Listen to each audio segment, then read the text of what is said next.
పెట్టి మీరు చూసుంటారు, మీరే చెప్పదలుచుకున్నారు. కరెక్ట్ అండి. అజయ్ గారు చెప్పవచ్చిన ఓకే నేను అంగీకరిస్తాను. కాకపోతే చంద్రబాబు నాయుడు గారిని అరెస్ట్ చేసినప్పుడు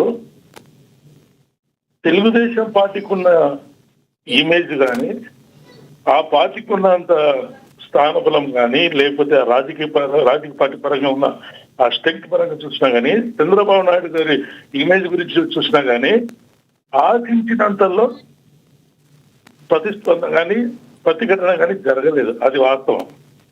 సత్తెనపల్లిలో జరిగిండొచ్చు, నిరసన ప్రదర్శన చేసిండొచ్చు, కానీ తెలుగుదేశం పార్టీ ఎందుకో ఆయన అరెస్ట్ చేసినప్పుడు ఎవరి కానీ ధైర్యంగా వచ్చి రోడ్డు మీదకి వచ్చి నిరాహార దీక్షలు కానీ, అమర నిరాహార చేయడం కానీ, లేకపోతే ఇంకా వేరే విధంగా దౌర్జన్యం కొన్ని చేసుకుంటారు కదా కొన్ని సంఘటనలలో. అలాంటివి జరగకుండా ఎక్కడ చూడలేదు. మేము ఉండేది రాయలసీమలో ఎక్కడా జరగలేదు. అది మాత్రం వాస్తవము. కాకపోతే ఇంకా భవిష్యత్తులో ఎవరు ముఖ్యమంత్రి కావాలనేది ప్రజలు యాక్చువల్గా నిర్ణయిస్తారు. తెలుగుదేశం పార్టీకి తెలుసు ఏ పరిస్థితుల్లో ఏ విధంగా. ఇప్పుడు చంద్రబాబు నాయుడు గారికి ముఖ్యమంత్రి కాలేదు, చంద్రబాబు నాయుడిని ముఖ్యమంత్రిని చేశారు. అది మాత్రం గుర్తుంచుకొని ఇప్పుడున్న పార్టీలతో, ఇప్పుడున్న ఈ సమీకరణలతో సఖ్యంగా ఉండి ఎక్కడైనా ఎలాంటి పొరపాటు రాకుండా పోతే మంచిదండి. రైట్ సార్, చెప్పగలను. ఎస్ మీ అభిప్రాయం తెలియజేసినందుకు ధన్యవాదాలు. అజయ్ గారు ప్లీజ్ కంటిన్యూ. అజయ్ గారు ప్లీజ్ అయ్యారా? ఎస్ మోహన్ రెడ్డి గారు ఇప్పుడు గోపాల్ గారు మాట్లాడుతూ చంద్రబాబు నాయుడు గారు సీఎం కాలేదు, డైరెక్ట్గా సీఎం చేశారు పవన్ కళ్యాణ్ అని కాపు నేత మాట్లాడారు. ఏమంటారు మీరు? అందరికీ తెలిసే సత్యమే కదండి ఇది.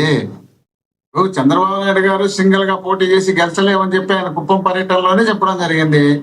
అప్పుడే ఏమన్నారు, సార్ పవన్ కళ్యాణ్ గారితో పొత్తు పెట్టుకోండి సార్ అని ఆ ప్రాంతంలో ఉన్నటువంటి ప్రజలు అడిగితే, అది వన్ సైడ్ లవ్ ఎట్టవుతుందయ్యా, వాళ్ళు కూడా ప్రేమించాలి కదా, నేను ఒకరిని ప్రేమిస్తే ఎట్టవుతుంది అని చెప్పినట్టు చంద్రబాబు నాయుడు గారు అప్పుడు రికార్డెడ్ గా ఉన్నాయి. ఇప్పుడు చంద్రబాబు నాయుడు గారు అరెస్ట్ చేస్తే రాష్ట్రంలో ఎక్కడైనా టీడీపీ కార్యకర్త ఒక్కడు రోడ్డు మీదకి వచ్చి ధర్నాలు చేసా సందర్భం లేదు.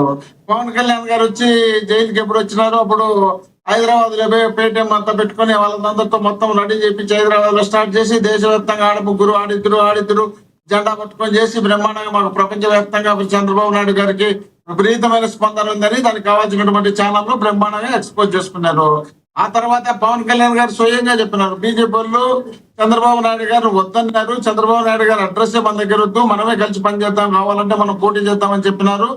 చెప్తే నేను వాళ్ళతో తిట్టించుకొని చంద్రబాబు నాయుడు గారు పొత్తు పెట్టించుకున్నానని చెప్పడం జరిగింది. పవన్ కళ్యాణ్ గారు కూడా ఏం చెప్పారు, జగన్మోహన్ రెడ్డి గారిని ఎదుర్కోవాలంటే సింగల్ మనతో కాదు, ముగ్గురు కలిస్తేనే అవుతుందని చెప్పి పవన్ కళ్యాణ్ గారు చెప్పడం జరిగింది. ఇంకా అందరి కళ్ళకి కనపడుతున్నటువంటి సత్యమే కదండి. ఇలాంటి పరిస్థితుల్లో మనం ఇండైరెక్ట్ గానో డైరెక్ట్ గానో లోకేష్ గారిని ఎంకరేజ్ చేస్తున్నది ఏం కళ్ళకి కనపడవు, అందరికి కనపడుతున్నాయి కదా. ఇప్పుడు మొన్న పిఠాపురంలో ఉన్నటువంటి వర్మ గారు ఏం చెప్పారు, పవన్ కళ్యాణ్ గారు లోకేష్ గారిని డిప్యూటీ సీఎం గా చేయాలా, డిప్యూటీ సీఎం చేస్తే బాగుంటుందని ఆయన నోటితో చెప్తే ఆయన ఇండైరెక్ట్ గా తీసుకుపోయి ఈ రోజు కోట్లకు ఆధిపత్యం చేసే కార్యక్రమం చంద్రబాబు నాయుడు గారు చేసినారు. అంటే వాళ్ళకి ఏదో లోకేష్ గారిని ఎక్స్పోజ్ చేసుకుంటూ రావాలని విపరీతమైనటువంటి ప్రయత్నం చేస్తున్నారు.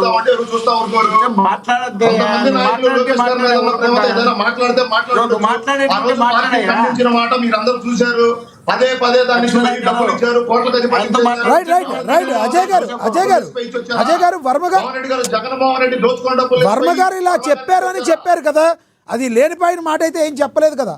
వర్మ గారితో మీరు వర్మ గారి విషయంలో ఖండించిన వీడియోస్ ఏమైనా ఉన్నాయా? ఎవరండి వర్మ గారు ఇలా ఆయన అనేది, వర్మ గారు పిఠాపురం వర్మ గారు ఎవరైతే ఉన్నారో డిప్యూటీ సీఎం చేయాలి అని చెప్పి ఆయన ఒక ఆకాంక్ష వ్యక్తిగతంగా చెప్పారు. ఇది కరెక్ట్ కాదు అని చెప్పి గతంలో లోకేష్ గారు కానీ చంద్రబాబు గారు ఖండించింది, అది వీడియోస్ ఉన్నాయా అంటున్నా.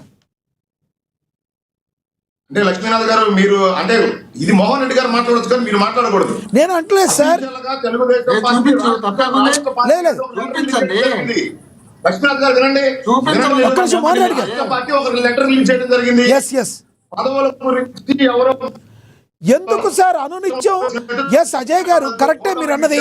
అప్పుడు ఎస్ ఖండించారు, అది నేను కూడా చూసా ఎందుకు పిఠాపురంలో అజయ్ గారు ఒక మాట, ఒక క్వశ్చన్, ఎందుకు పిఠాపురంలో పదే పదే ఏదో ఒక రకంగా ఏదో ఒక చిచ్చురు ఎగురుస్తూ ఉంటున్నారు? వర్మ గారిని కంట్రోల్ చేయాల్సిన బాధ్యత టీడీపీ అధినాయకత్వం మీద. రీసెంట్గా కూడా చూడొచ్చు, చంద్రబాబు నాయుడు గారు బొమ్మ పెద్దగా వేయలేదు, చిన్నగా వేశారు అని రకరకాల మాటలు ఎందుకే పిఠాపురంలో వస్తున్నాయి అంటే ఏం చెప్తారు? ఇది నా మాట కాదు, ఇది నా మాట కాదు. మీరు వినండి. మా ఇంట్లో 5 కుటుంబ సభ్యులు ఉంటేనే రకరకాల నిర్ణయాలు రకరకాల ఉంటుంది. కుటుంబ పెద్ద వాళ్ళని సరి చేస్తే బాగా తీసుకుంటారు. 170,000 నియోజకవర్గాలు, వేల లక్షల మంది కార్యకర్తలు, నాయకులు, 45 ఏళ్ళు నా పార్టీ, జనసేన పార్టీ 15 ఏళ్ళ పార్టీ ఏ నియోజకవర్గంలో రావట్లేదు కదా, పిఠాపురంలోనే వస్తుంది. అది ప్రశ్న. మాట్లాడితే దాన్ని మీరు అజయ్ గారు కుప్పంలో రావటం లేదు, మంగళగిరిలో రావటం లేదు, పిఠాపురంలోనే ఎందుకు వస్తున్నా అడుగుతున్నారు అందరూ. దానికి ఏం చెప్తారు? కొంతమంది రాజకీయ విశ్లేషకులు అడుగుతున్నారు. నేను మిమ్మల్ని అడుగుతున్నాను, పిఠాపురంలో వచ్చింది. పిఠాపురంలో ఏదన్నా ఉంటే మీ పార్టీతో డైరెక్ట్గా చెప్పకుండా డైరెక్ట్గా ఆయన వ్యక్తిగత అభిప్రాయాలు డైరెక్ట్గా రావడం వల్ల కూటమి విచ్ఛిన్నం అవటానికి వర్మ గారు కారకులు అవుతున్నారా, అవ్వట్లేదా? మీరేమంటారు? అది మీరు మీ ఊహాజనితమైన ప్రశ్నలకి మేము ఎక్కడ ఆన్సర్ చేస్తాము? అది మీ ఊహ. అక్కడ ఎమ్మెల్యేగా పవన్ కళ్యాణ్ గారు పనిచేస్తా ఉన్నారు, పవన్ కళ్యాణ్ గారు నాయకత్వంలో వర్మ గారు పనిచేస్తా ఉన్నారు.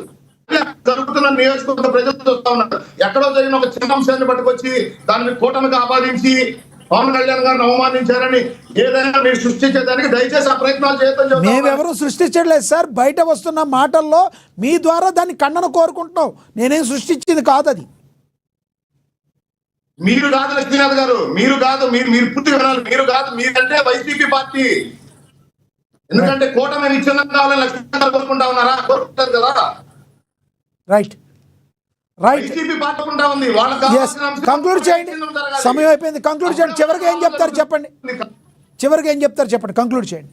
లక్ష్మీనాథ్ గారు 2019 అధికారం కోల్పోయిన తర్వాత తెలుగుదేశం పార్టీని నడిపించిన విధానం, పార్టీలో ఉన్న కార్యకర్తలకి నాయకులకి అండగా ఉండే విధానం, ఈ సమయం వల్ల ప్రాణాలు కోల్పోయినా, ఏదన్నా ఇబ్బందులు జరిగినా, కేసులు పెట్టినా, జైలుకు వెళ్ళినా ఆ కార్యకర్తలకు, ఆ కార్యకర్త కుటుంబ సభ్యులకు తెలుగుదేశం పార్టీ, నారా చంద్రబాబు నాయుడు గారు ఏ విధంగా అండగా ఉన్నారు, నారా లోకేష్ గారు ఏ విధంగా వాళ్ళ ఇళ్లకు వెళ్ళి వాళ్ళకి ధైర్యం చెబుతూ వాళ్ళ భవిష్యత్తు నేను బాధ్యత తీసుకుంటానని చెప్పి ఆ రోజు ఏ విధంగా మాటిచ్చారు. అదే విధంగా లక్ష్మీనాథ్ గారు ఒక సభ్యత్వం కార్డుకి ఇన్సూరెన్స్ జోడించి భరోసా ఇచ్చిన నాయకుడు నారా లోకేష్ గారు. కాబట్టి ఈ రోజు కార్యకర్తల్ని ఏ విధంగా ఆయన కలుస్తా ఉన్నారు, కార్యకర్తల సమస్యలు ఏ విధంగా తెలుసుకుంటా ఉన్నారు. తెలుగుదేశం పార్టీ